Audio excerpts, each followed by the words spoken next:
Welcome back to Gaelic Games Fan TV. Kilmacud Crokes are Dublin senior football champions. They have beaten Ballybowden St Enda's by a scoreline of 114 to 9 points. A truly dominant display from the reigning Dublin senior football champions. They win the Dublin senior football championship for the third successive season, and they actually become the first Dublin club to have done so since Nafina done it back in 2001. And you know what?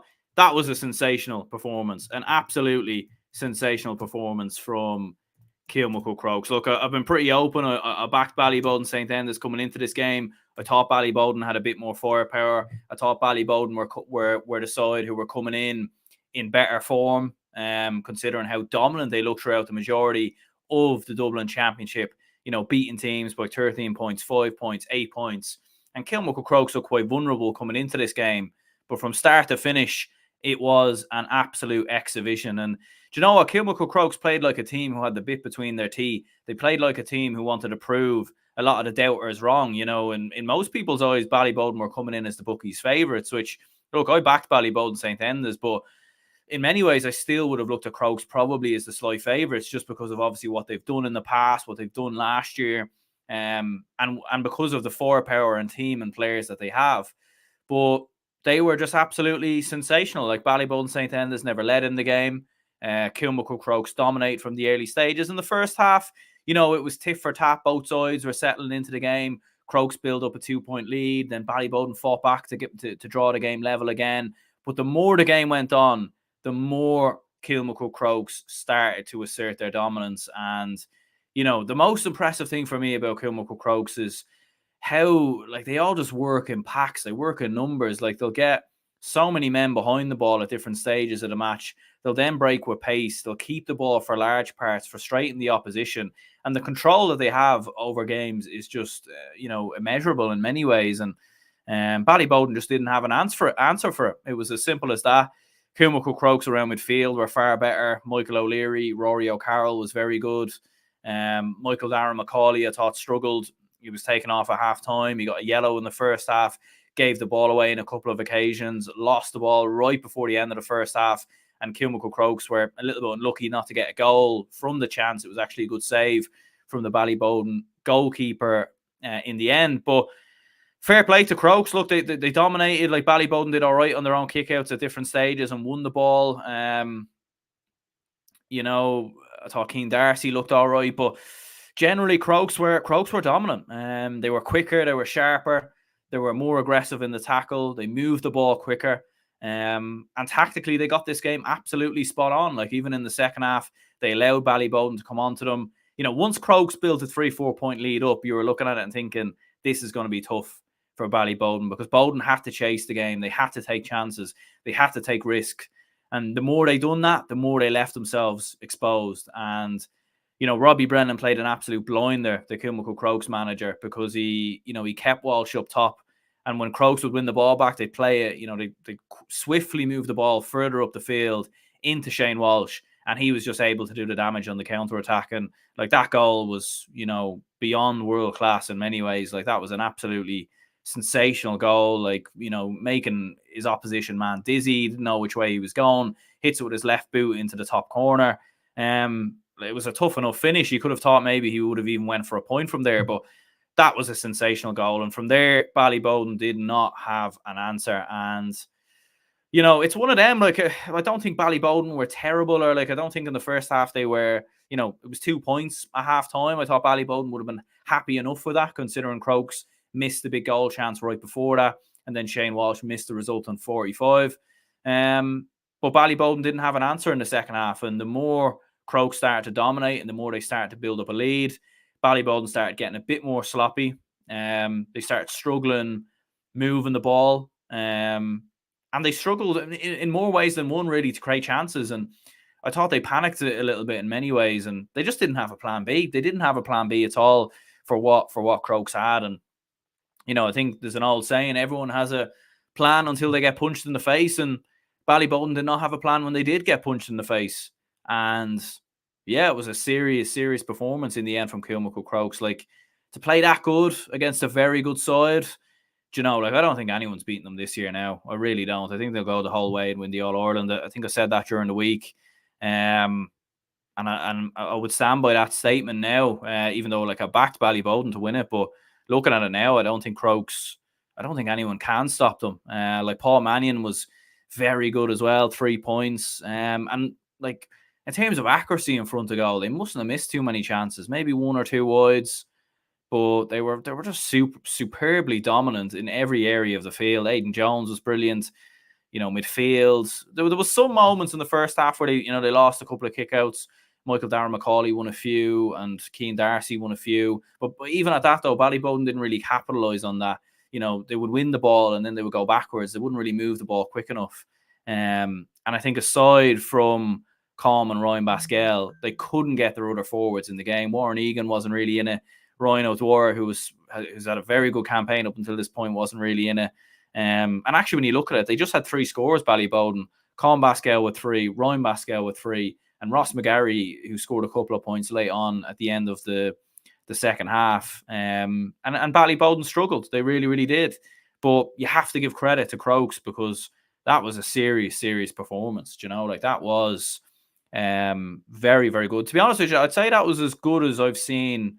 That's one of the best performances from Kilmacud Crokes, in this sort of dominance era that they're in since winning the Dublin Championship a couple of years ago. Like this was one of their best performances, in my opinion, because, every area of the field they dominate. Shane Cunningham was very good as well. Darren Mullen, I thought, was good. And you know what it is? I said it a little bit during the week, and when I was speaking with Seamus Brady from Montcliha, I mentioned it as well.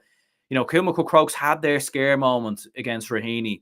They had that moment where they nearly got bet. They had that moment where it was nearly gone, and you just think that was the opportunity to beat them. That was their off moment. That was their off day. Look, I'm sure they might have 1 or 2 performances between now. Like I think they'll cruise through Leinster, but maybe in the All-Ireland series, like a semi-final or a final, that they might have an off day, but it just looks unlikely. It looks very, very unlikely. And I talked a bit about, or there was a thought process as well that maybe Crokes were waiting until this moment, waiting until this game, until they need to peak. A bit like the Dublin inter-county side, just waiting for that big match, the final, and going into Leinster. And by God, did they peak today? They were brilliant. And it was mad. You were watching that game with 10 minutes to go, and it was like, this is over. This is game over. And Ballyboden never ever looked like winning this game. And fair play to Crokes. You have to hand it to them. You have to hand it to them. They were excellent today. Tom says, great display from Crokes. They'll take beating. Yeah, they will take some beating. They will take some beating. I don't think anyone stops them in Leinster. Might just have a quick look to see if Naas, just looking at it there, I think Naas have beaten Selbridge. So I think Naas will be their closest challengers. Like Naas they didn't give them a rattle last year, but 2 years ago they gave them a bit of a rattle. St. Lomans maybe in Westmeath. I've seen they won yesterday. They might be a bit of a dodgy team to play, but like I don't see anyone beating Crokes in Leinster. I really, really don't. I think they'll cruise to it. And then you're looking at the All-Ireland series and thinking, who comes through? Whoever comes through Ulster will probably be their toughest test.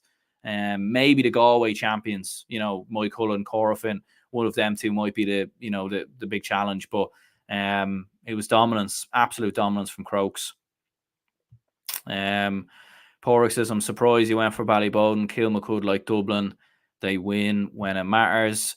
Yeah, look, I just felt that Crokes were going to have an off year this year, to be honest with you. I just fancied Ballyboden. I thought the form of some of their players coming into the championship, like Colm Basquel, Ryan Basquel, I thought had a very good league campaign for Ballyboden at different times. Michael Darragh Macaulay, back to full fitness. Young players like Ross McGarry, Ryan O'Dwyer, Warren Egan, players we're all going to hear more of, in my opinion, over the next couple of years. And I thought this was their moment. And look, they absolutely breezed their way through the Dublin Championship up until this point. 7-point wins, 8-point wins. They were phenomenal. I never expected them to beat Crokes easily and, absolutely turn them over. I just thought they might just edge it. Shane Walsh has had a very long year up until this point. Mannion's had a couple of injury problems. No Craig Diaz. Rory O'Carroll now moved more to midfield, which I think has left a bit more vulnerability in their defence. But you have to hand it to them. you were right in the end. They did turn up when it matters. And fair play to them. You know, they 100% did. I had a feeling something like this would happen, but I just wanted to stick with Bowden because I just thought they did have it in them. But yeah, I don't think anyone beats Crokes from here, though. I don't think anyone beats them. You know, if Mike Cullen come through Galway, I think they could be the closest. Maybe Awati Gramesglen if they get past the Maher of Felt in the Derry final. Maybe Kilmacud might be up there. You know, they are actually the last team to beat them. So yeah, it's you know, it's going to be tough for anyone to stop Crokes from here. They played with a bit between their teeth. They played like a team who knew that certain, you know, aspects of the county were writing them off coming into this game. Paddy Power had Ballybowden as favourites. You know, a lot of people had backed Bowden going into this game. And I think Crokes played like a team, you know, bit of a siege mentality, us against the world. And it was probably a bit of a dangerous game playing that way because Crokes are already, they don't need any more motivation. They don't need any more fuel to the fire. And yeah, top class stuff, fair play. Man of the match for me, I think Shane Walsh. I mean, you could give it to any Kilmacud Crokes player, but Shane Walsh was very, very good. 1-2. His goal was sensational. Darren Mullen was very good. Paul Mannion was very good. I mean, Shane Cunningham was phenomenal. So you could really give it to anyone. Maybe Shane Walsh for that goal and for some of the different moments he had in the game. Probably could have had more as well. So yeah, let me know your thoughts in the game down below. Fair play to Kilmacud Crokes. Dublin champions, 3 seasons on the bounce. And you start to look at it and think, you know, they've won 3 in a row. 4, 5, 6 in a row could very well happen in Dublin. Dublin Championship is very, very hard to win because there's so many good teams, so many teams evolving. And Nafina will be back next year. I'm sure Ballybowden will be in there. Raheny are improving.